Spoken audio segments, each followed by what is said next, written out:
This is a LibriVox.org recording by Tim Sherman Chase. This recording is in the public domain. Thus Spake Zarathustra by Friedrich Nietzsche. Translated by Thomas Common. Part 3, Chapter 58. The Great Longing. O my soul, I have taught thee to say today as once on a time, and formerly, and to dance thy measure over every here and there and yonder. O my soul, I delivered thee from all by-places, I brushed down from thee dust and spiders and twilight. O my soul, I washed the petty shame and the by-place virtue from thee, and persuaded thee to stand naked before the eyes of the sun. With the storm that is called spirit did I blow over thy surging sea, all clouds did I blow away from it, I strangled even the strangler called sin. O my soul, I gave thee the right to say nay like the storm, and to say yea as the open heaven saith yea. Calm as the light remainest thou, and thou walkest through denying storms.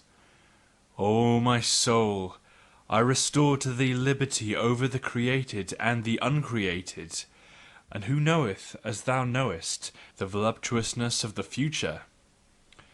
O my soul, I taught thee the contempt which doth not come like worm-eating, the great, the loving contempt, which loveth most when it contempteth most. O my soul, I taught thee so to persuade that thou persuadest even the grounds themselves to thee, like the sun, which persuadeth even the sea to its height. O my soul, I have taken from thee all obeying and knee-bending and homage-paying. I have myself given thee the names change of need and fate.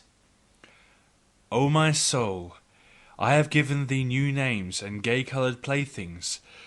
I have called thee fate, and the circuit of circuits, and the navel string of time, and the azure bell. O my soul, to thy domain gave I all wisdom to drink, all new wines, and also all immemorially old strong wines of wisdom. O my soul, every sun shed I upon thee, and every night and every silence and every longing, then grewest thou up for me as a vine. O my soul, exuberant and heavy dost thou now stand forth, a vine with swelling udders, and full clusters of brown golden grapes, filled and weighed by thy happiness, waiting for superabundance, and yet ashamed of thy waiting. O my soul, there is nowhere a soul which could be more loving and more comprehensive and more extensive. Where could future and past be closer together than with thee? O my soul, I have given thee everything, and all my hands have become empty by thee, and now sayest thou to me, smiling and full of melancholy, which of us oweth thanks? Doth the giver not owe thanks because the receiver received? Is bestowing not a necessity? Is receiving not pitying? O my soul, I understand the smiling of thy melancholy. Thy overabundance itself now stretches out longing hands. Thy fullness looketh forth over raging seas, and seeketh and waiteth. The longing of overfullness looketh forth from the smiling heaven of thine eyes.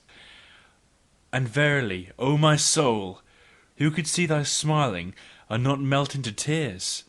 The angels themselves melt into tears through the over-graciousness of thy smiling. Thy graciousness and over-graciousness is it which will not complain and weep. And yet, O my soul, longeth thy smiling for tears, and thy trembling mouth for sobs. Is not all weeping complaining, and all complaining accusing? Thus spakest thou to thyself, and therefore, O my soul, wilt thou rather smile than pour forth thy grief. Then in gushing tears pour forth all thy grief concerning thy fulness, and concerning the craving of the vine for the vintager and the vintage knife. But wilt thou not weep? Wilt thou not weep forth thy purple melancholy? Then wilt thou have to sing, O my soul! Behold, I smile myself, who foretell thee this. Thou wilt have to sing with passionate song, until all seas turn calm into hearkening unto thy longing. Until over calm longing seas the bark glideth, the golden marvel, around the gold of which all good, bad, and marvellous things frisk. Also many large and small animals, and everything that hath light marvellous feet, so that it can run on violet blue paths. Towards the golden marvel, the spontaneous bark, and its master. He, however, is the vintager who waiteth with the diamond vintage knife, thy great deliverer, O my soul, the nameless one, for whom the future songs only will find names. And verily, already hath thy breath the fragrance of future songs. Already glowest thou and dreamest. Already drinkest thou thirstily at all deep echoing wells of consolation. Already reposeth thy melancholy at the bliss of future songs.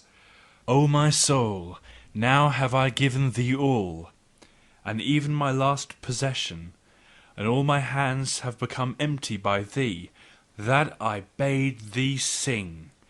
Behold, that was my last thing to give, that I bade thee sing. Say now, say, which of us now oweth thanks? Better still, however, sing unto me, sing, O my soul, and let me thank thee. Thus spake Zarathustra. End of Part 3, Chapter 58. The Great Longing.